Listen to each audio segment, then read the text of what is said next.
সরকারি আইন অমান্য করে পলিথিন বিক্রি করার দায়ে এক ব্যবসায়ীর নিকট থেকে ৫,০০০ টাকা জরিমানা আদায় করা হয়েছে। মেহেরপুর জেলা প্রশাসনের উদ্যোগে রবিবার বিকালের দিকে মেহেরপুর শহরের বটবাজার এলাকায় মোবাইল কোর্ট বসিয়ে ব্যবসায়ীর নিকট থেকে ৫,০০০ টাকা জরিমানা আদায় করা হয়। সহকারী কমিশনার ও নির্বাহী ম্যাজিস্ট্রেট সাজেদুল ইসলামের নেতৃত্বে এ মোবাইল কোর্ট বসানো হয়। জানা গেছে, সরকারি আইন অমান্য করে মেহেরপুর শহরের বটবাজার এলাকার আরশেদ আলী ছেলে ইউনুস আলী তার দোকানে অবৈধভাবে পলিথিন রাখে।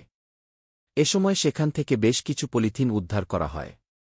পরে মোবাইল কোর্ট বসিয়ে পরিবেশ সংরক্ষণ আইন ১৯৯০-এর ৬ ধারায় ৫,০০০ টাকা জরিমানা আদায় করা হয়।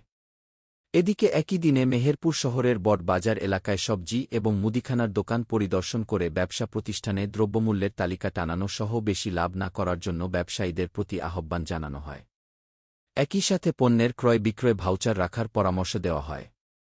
এ সময় জেলা কৃষি বিপণন কর্মকর্তা তারিকুল ইসলাম, সদর উপজেলা স্যানিটারি ইন্সপেক্টর তরিকুল ইসলাম, পৌর স্যানিটারি ইন্সপেক্টর মনিরুল ইসলাম, ছাত্র প্রতিনিধিসহ পুলিশ বাহিনীর সদস্যরা সেখানে উপস্থিত ছিলেন।